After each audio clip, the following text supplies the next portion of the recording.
Hey guys, we know this isn't a game review.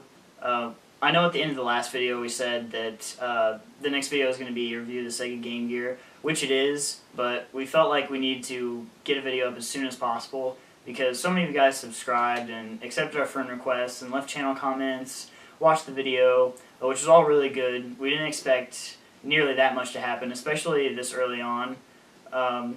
So if you like this video, you should definitely subscribe if you haven't already. And Matt's going to tell you a little bit about what this video is going to be about.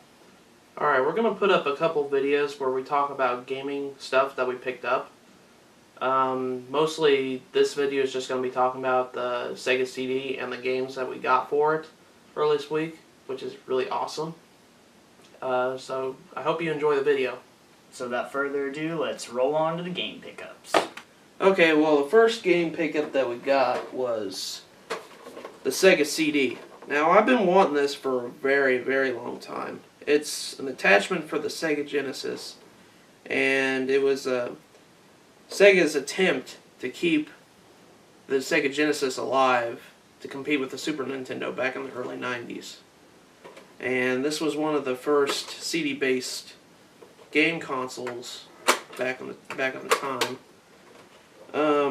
We've got a couple of Sega CD games for this, but we haven't really gotten around to playing them.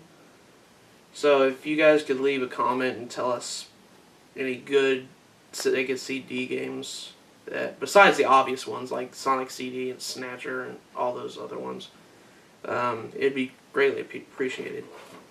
Now to my second one, I got a couple of Sega CD games.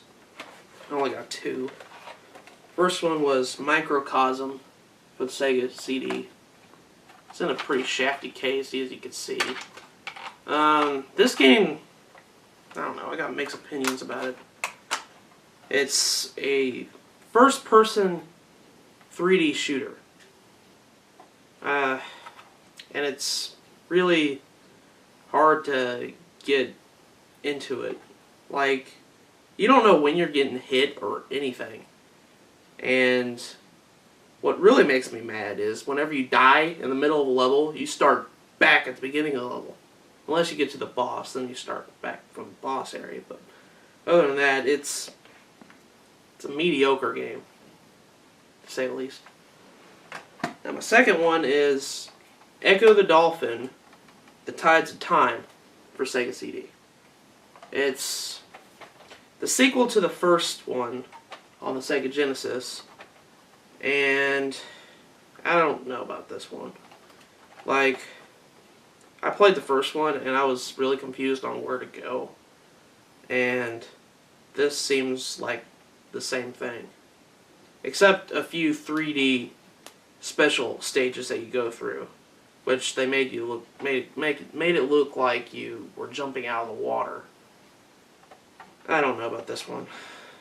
I mean, Ecco the Dolphin's alright game, but I just don't know. Now, a couple weeks ago, I bought a Game & Watch handheld as Donkey Kong 2 over at a store called Vintage Stock for like $8. Now, Game & Watches are really hard to come by. They're the first handhelds, one of the first handhelds. And the fact that I got one for $8, that's pretty impressive. Now, these kind of games take watch batteries, but I don't know. These are pretty fun though. If you ever get a chance to play them, you should play them. And finally, my last one, I just bought it earlier tonight.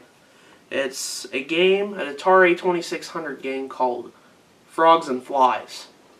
Now, this is a two-player Atari 2600 game, and I like it. It's really fun. You just jump on lily pads catching flies with your tongue and your frog. So, it's a good game. And that's about it for the stuff I've bought earlier this week. Alright guys, now I'm going to be showing you some of the games that I picked up this week. The first of which is Soul Feast on Sega CD. Correct me if I'm wrong, but this was the original pack-in game with the Sega CD when it first came out. It's a 2D space shooter, kind of in the style of R-Type or Gradius. So for fans of that, I would definitely recommend it. I was kind of disappointed in the CD though. It's pretty plain. It says "Welcome to the next level," but it's slanted and you can barely even read it. So they definitely went cheap when they made this one. They obviously like the cover art so much that they repeated it on the back, and there's nothing on the inside. But good game nonetheless. I played a little bit of it, and I really like it. Next we got Sewer Shark on Sega CD. And I don't know if you can see, but the tag right there is $1. This game shouldn't even be sold. But a lot of you people who are familiar with the Sega CD probably already know about Sewer Shark. It's an FMV game, full motion video. It's an on-rails shooter. You just have control of the crosshairs and hold A to fire at rats and lizards and all kinds of other nameless stuff. It's not good past the entertainment value of laughing at the FMV. That's about it. I pretty much just got it because it was a famous Sega CD game. It's so bad that it's almost good, but not really. Now, the last game, I actually do have the case for, manual, all that good stuff, and that is Who Shot Johnny Rock? Maybe a lot of you have heard about this, but I sure hadn't. And I went in there, and I was wanting to get a Sega CD game that was actually in this huge case right here.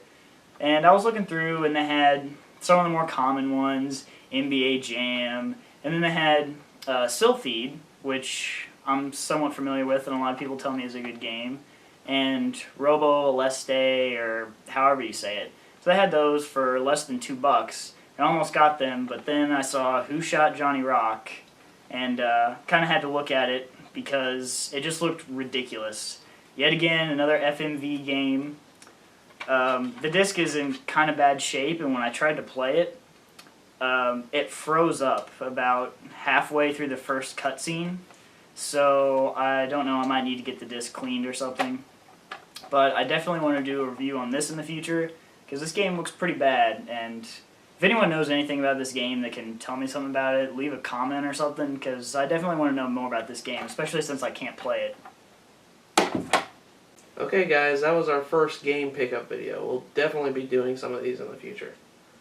And I know you're probably not watching Pete Dorr, but found this down in the basement the other day.